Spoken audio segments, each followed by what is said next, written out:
जय श्री कृष्णा। राधे राधे। प्रिय मित्रों, मैं नीलेश महाराज जय वेंकटेश जी सावित्री ज्योतिष श्रृंखला को आज आगे बढ़ाते हुए मेरे प्यारे मित्रों, आज हम बात करेंगे यदि किसी का जन्म धनु लग्न में हुआ है तो उनकी इष्ट देवता कौन है। काफी हद तक ये मन प्रश्न आता है कि मेरी लग्न ये है तो मेरी इष्ट देवता कौन है, या मैं किसकी पूजा करूं, या कौन सा मंत्र जाप करूं, या रत्न कौन सा धारण करूं, या क्या उपाय करूं, क्या दान करूं, संपूर्ण विवेचन मैं इस वीडियो में बताने चल रहा हूं। फिर देखिए, यदि किसी का जन्म धनु लग्न में हुआ है तो धनु लग्न के जो स्वामी होते हैं ये गुरु होते हैं, और मीन के भी स्वामी गुरु होते हैं। धनु लग्न के जो स्वामी बताए गए हैं गुरु जो है कर्क के उच्च के होते हैं और मकर के नीच के होते हैं। गुरु की जो दशा होती है महादशा, ये 16 वर्ष की होती है, और धनु लग्न जो है ये अग्नि तत्व राशि है। इनकी जो दिशा है ये पूर्व दिशा बताया गया है। धनु लग्न को 3 नक्षत्र प्राप्त है, जो कि मूल, पूर्वाषाढ़ा, उत्तराषाढ़ा, ये 3 नक्षत्र जो है धनु लग्न को प्राप्त होता है।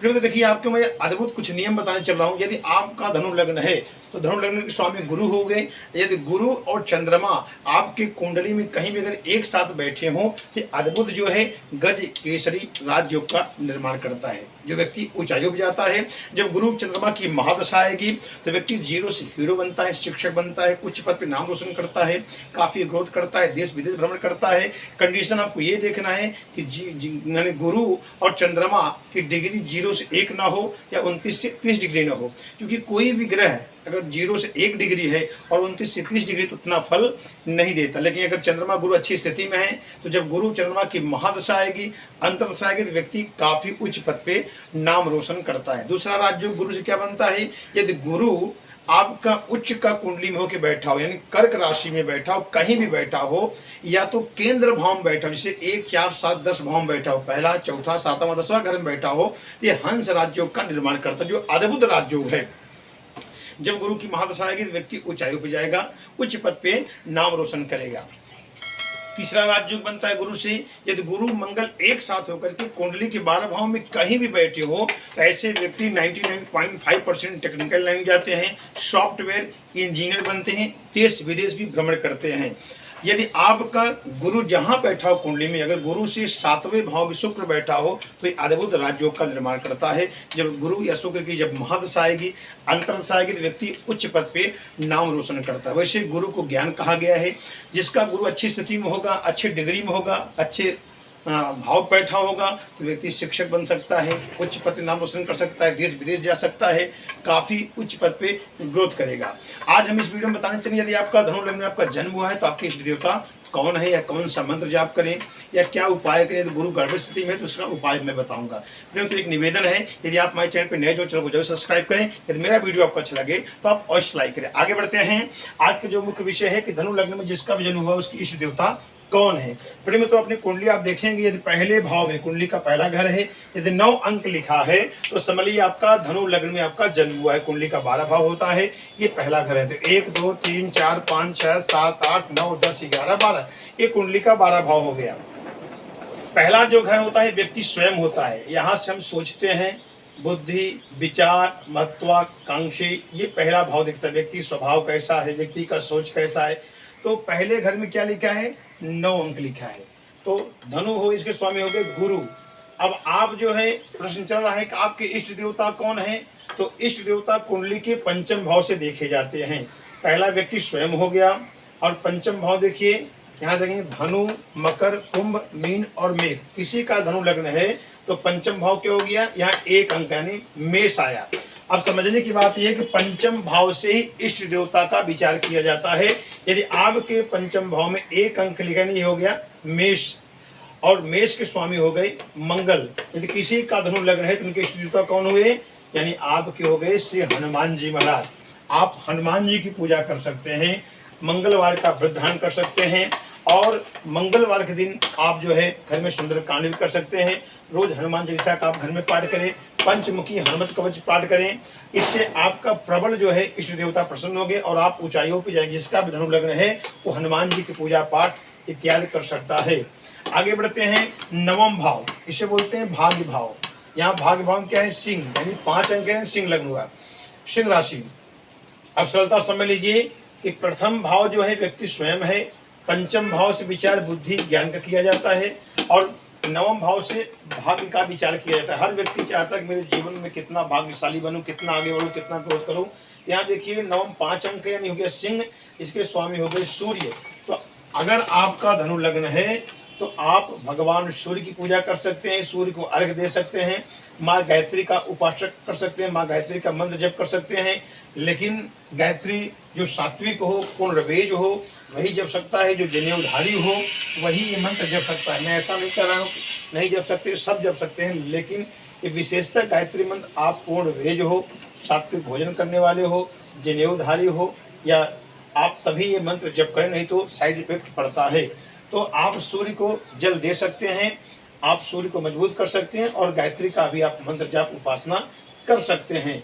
और ये व्यक्ति स्वयं, पहला भाव स्वयं है। तो यहाँ 9 अंक यानी धनु हो गए, इसके स्वामी गुरु हो गए।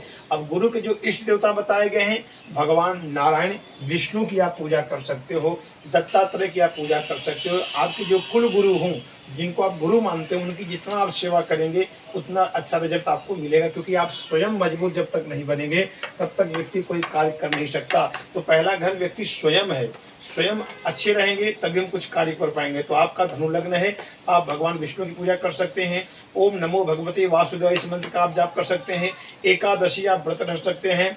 और दत्तात्रेय भगवान जो विष्णु का जो भी स्वरूप है, तिरुपति वाला, वेंकटेश भगवान, विठ्ठल रुक्मिणी भगवान, किसी का एक रूप आप जो भी विष्णु का स्वरूप है आप उनकी पूजा कर सकते हैं। अपने गुरु की भी पूजा सेवा इत्यादि कर सकते हैं। पंचम भाव आपका मेष है, यानी मंगल के इष्ट देवता हुए श्री हनुमान जी, और भाग्य सिंह स्वामी सूर्य की इष्ट देवता हुए माँ गायत्री।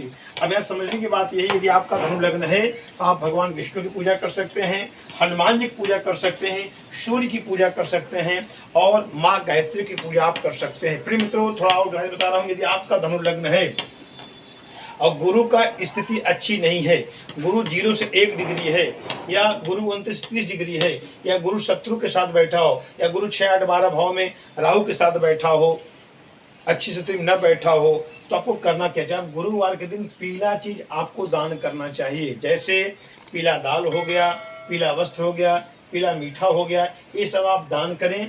और हो सके तो ओम ब्रिंग बृहस्पति नमः इस मंत्र का आप जाप करें। और आप गुरु का जो रत्न है, पुष्कराज रत्न आप दान कर सकते हैं। लेकिन कंडीशन ये है कि गुरु यदि 6, 8, 12 भाव में बैठा हो, या नीच का होकर बैठा हो, तो भूल करके भी पुष्कराज रत्न ना धारण करें। या गुरु मान लीजिए 6, 8, 12 भाव में न बैठा हो, नीच का न हो, कहीं और बैठा हो, तो आप लग्नेश का स्वामी गुरु का रत्न पुष्कराज रत्न आप धारण कर सकते हैं। वो भी राइट हैंड के अंगूठे की बगल वाले उंगली में, पंच धातु में या तो गोल्ड में।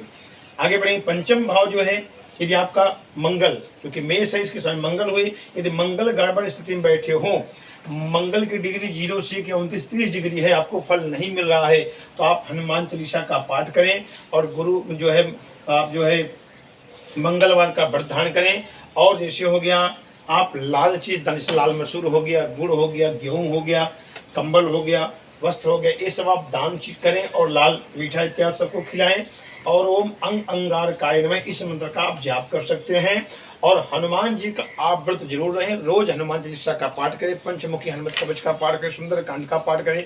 इससे आपका अद्भुत जो है मंगल आपका अच्छा फल देगा। यदि मान लीजिए पंचमेश का जो है मंगल जो है, इनका आप रत्न धारण कर सकते हैं, मूंगा रत्न आप पहन सकते हैं।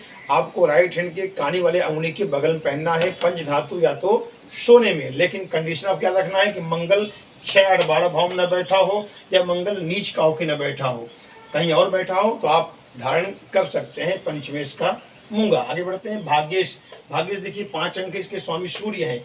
यदि सूर्य आपके अच्छी स्थिति में न हो, सूर्य की डिग्री 0 से 1 हो, या 29-30 डिग्री हो, या सूर्य शत्रु के ग्रहों के साथ बैठे हो, तो करना क्या चाहिए? आप ओम घृणी सूर्याय नमः इस मंत्र का आप जाप करें। और रोज नियम बना ले, आप भगवान सूर्य को अर्घ्य दें। माँ गायत्री का मंत्र भी आप कर सकते हैं। और भाग्येश क्या है? 5 इसकी जो सूर्य के रत्न क्या है? माणिक। आप माणिक रत्न धारण कर सकते हैं, लेकिन कंडीशन वही है कि आपका सूर्य 6, 8, 12 भाव में न बैठा हो, या सूर्य नीच का होकर न बैठा हो, तो ही आप ये रत्न धारण कर सकते हैं। फिर से मैं बता रहा हूँ, लग्नेश आप जो है, और पंचमेश और भाग्येश माने आप गुरु का रत्न पुष्कराज, मंगल का मूंगा, और सूर्य का माणिक, ये तीनों रत्न आप धारण कर सकते हैं, माने पुष्कराज, मूंगा, माणिक। लेकिन कंडीशन याद रखना आपको कि गुरु, मंगल, सूर्य 6, 8, 12 भाव न बैठे हो और नीच के नाव को बैठे हो। गुरु का रत्न मैंने बताया, पुष्कराज को यह अंगुली पहनना है, मंगल का रत्न मूंगा आपको इस अंगुली में पहनना है, और भाग्येश जो सिंह का स्वामी सूर्य माणिक आपको ये रत्न पहनना है। तो आपको अच्छा लाभ प्राप्त आपको अवश्य मिलेगा। और माणिक और पुष्कराज और मूंगा ये तीनों रत्न या तो पंच धातु में पहने या तो गोल्ड में पहने, दूसरे में नहीं चलेगा। प्रेम तो आशा करता हूँ ये वीडियो आपको अच्छा लगा होगा। कुछ लोगों का प्रश्न रहता है तो आप जो है अपना कमेंट बॉक्स में लिख सकते हैं या आप बात भी कर सकते हैं। यूट्यूब मेरा नंबर है, कुछ भी आपका कुंडली का विवेचन कराना हो तो आप संपर्क कर सकते हैं। यदि मान लीजिए आपका धनु लग्न या धनु राशि भी है, तो धनु राशि के भी स्वामी गुरु हुए, तो आप भगवान विष्णु की पूजा कर सकते हैं। नमो भगवते वासुदेव मंत्र का आप जाप कर सकते हैं और जो है एकादशी व्रत रख सकते हैं। आशा करता हूँ ये वीडियो आपको अच्छा लगा हो। यदि अच्छा लगा हो इसे लाइक करें, सब्सक्राइब करें। अगले सूत्र में मिलते हैं। नमस्कार।